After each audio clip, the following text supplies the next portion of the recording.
What's going on, you guys? Right now we're gonna be talking about the iPhone 12. Should you upgrade? What's good and the bad?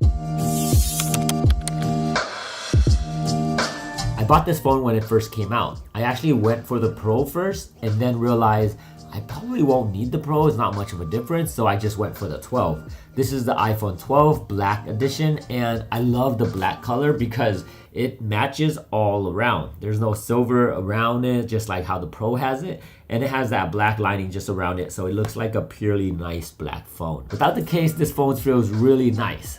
I really like the fact that they brought back this design. I love the square look and I prefer it a lot more than what they've been doing. But then again, if you guys know Apple, they'll probably bring the other one back again. I don't know what else they can do to improve this thing because it's just so great already. That's probably why there's not much changes that happen to the iPhone. This iPhone is probably my favorite one. Now, let's talk about the good and the bad. We're gonna start with the good.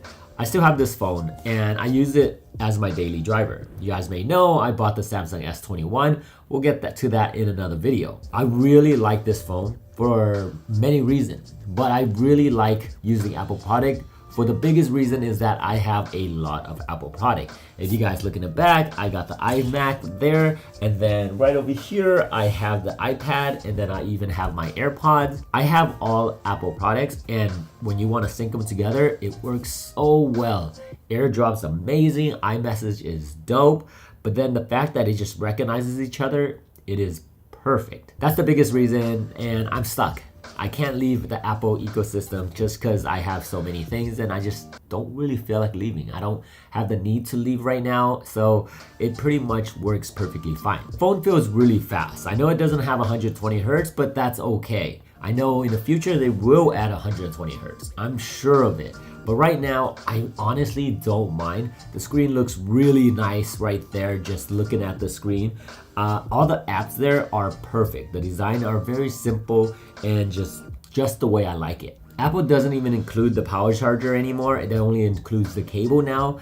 And I think that's where a lot of phone companies are heading because Samsung does the same thing now. And I'm honestly okay with it. I really do have a lot of power port. And then I also have my iMac that I can just charge my iPhone on. Camera is really nice. I love the camera on this phone. I do take a lot of pictures on this phone and then I'll just put them on my story because I really enjoy using my camera, so that's why I don't use this phone's camera a lot. I always bring my camera around. And then for that reason, I only use this for Instagram story and I use that right there for everything else, all my Instagram posts. The video camera, I record a lot on my bike ride. I record a lot also for Instagram story. Sometimes I'll post some stuff on Twitter, but mainly I use those things for that reason. Because I have this camera right here, the Canon EOS R, that's why I'm not taking full advantage of this, but it is a really good camera. That being said, if you guys don't have a professional camera and you don't bring one around all the time,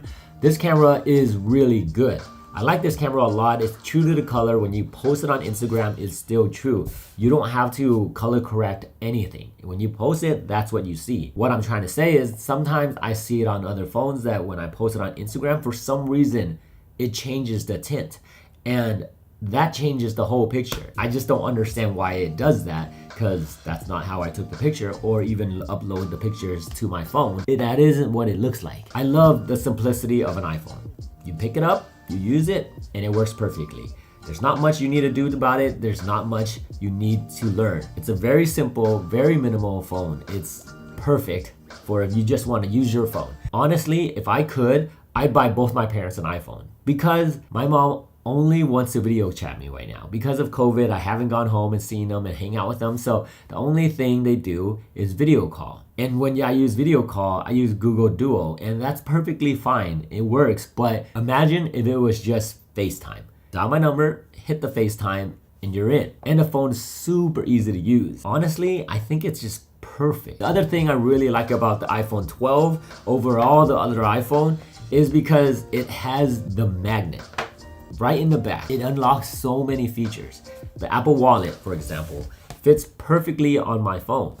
The fact that it goes on and it stays and it flushes with the phone so well, it looks better on this than it does on the Max, and it looks good on this than it does on the Mini. I think the iPhone 12 is the perfect phone for this wallet. The fact that this is a magnet, it just works so well, and it recognizes when I put my wallet on. It has a little vibration to make sure that, yeah, your wallet is good. Even the Apple case. The Apple case has this magnet right here. So you put it on and it works. On the Apple case too. That's only for the iPhone 12. Right now, it works perfectly. When I use a third-party case, it doesn't work. The Apple Wallet just doesn't work. The magnet is just not strong enough to go through the case. But with this, the Apple Wallet and the Apple case, it works. And then when I have my phone, just all in that, it works perfectly. Now, let's talk about the bad. Now having the iPhone 12, I realize the iPhone 11 Pro or the iPhone 11 is good enough. It's very similar. The only difference is the design of it. But inside of it, the way you use it and how it feels, and if you think about it, the specs might be better, but it's not worth that price.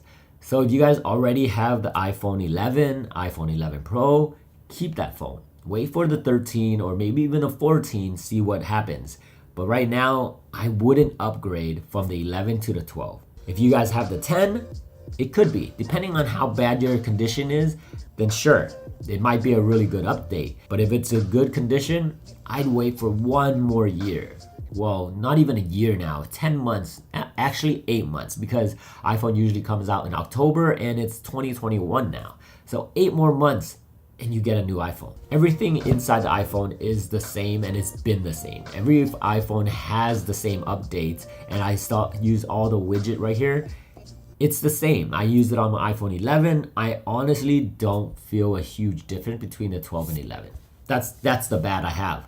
Other than that, you guys, this phone is great. I love this phone. Let me know what you guys think about this iPhone 12 in the comment below. Are you gonna upgrade or are you gonna wait for the 13? So hit that subscribe button and the like button if you guys haven't already. I'll catch you guys in the next video. Later.